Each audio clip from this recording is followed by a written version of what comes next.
Henri, tu as passé à peu près 10 ans dans le monde de la tech en tant que C-level, donc chez Groupon, Mon Docteur par exemple. Et tu es passé de l'ombre à la lumière en créant Advisio, qui est devenu Wi-Fi avec ton associé Maxime.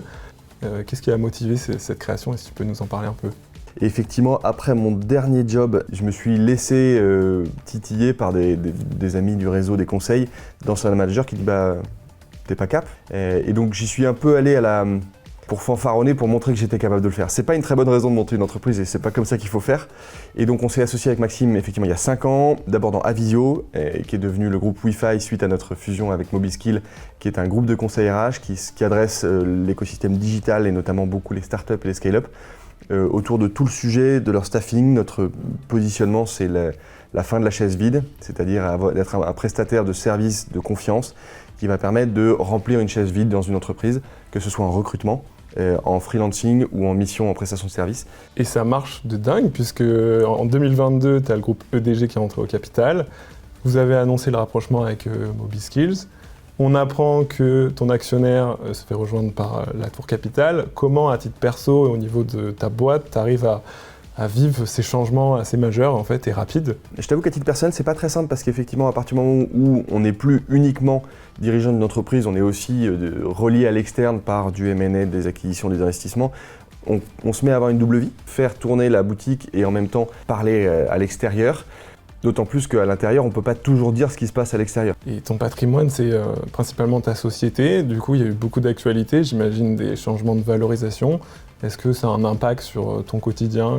C'est une très bonne question et le but c'est que ça n'ait pas d'impact sur le quotidien, c'est que précisément, et c'est une des raisons pour lesquelles on se fait accompagner par Natixis Wealth Management, parce qu'à titre professionnel, la question de la valorisation a finalement très peu d'intérêt. À l'inverse, à titre personnel, évidemment, c'est un moteur et on sait très bien qu'on a besoin du moteur personnel pour être efficace dans le professionnel.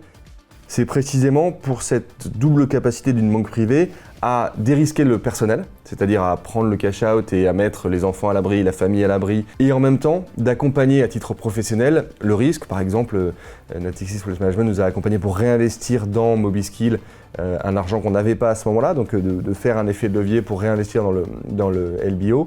Et donc cette double culture, réassurance, prise de risque, était vachement importante pour nous et permet d'un peu mieux dormir. Tu as eu pas mal d'actualités, l'arrivée de EDG, puis ensuite le rapprochement avec Mobiskills, la Tour. C'était quoi effectivement concrètement l'accompagnement qu'a pu te proposer Natixis Wealth Management?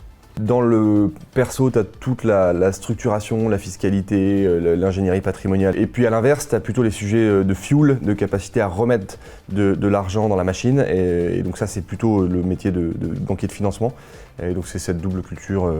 Et si on revient sur le fuel, il y aura pas mal d'entrepreneurs qui vont nous regarder. Est-ce que tu auras des conseils à leur donner? Un de mes chevaux de bataille, c'est parler.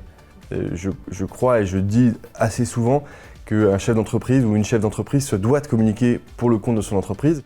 C'est une implication nécessaire des chefs d'entreprise de prendre la parole, de défendre leur entreprise. Ça rend fiers les salariés. Ça ramène des clients, ça se fait connaître auprès des clients, ça rassure les investisseurs. Et donc faire l'effort de sortir du bois, de parler, de mettre de l'énergie pour aller faire des tournages, des podcasts, des articles, ce que tu veux, c'est une nécessité. Comme tu aimes bien communiquer, on a une petite question made in Natixis Wealth Management. Quel sera ton next move? Moi j'ai une famille d'entrepreneurs vignerons et donc à échéance de 3-4 ans, il est prévu que je les rejoigne. Donc mon next move de vie, ça sera vigneron. On traquera ensemble alors. Oui, c'est prévu. Très bien, merci Henri. Je t'en prie.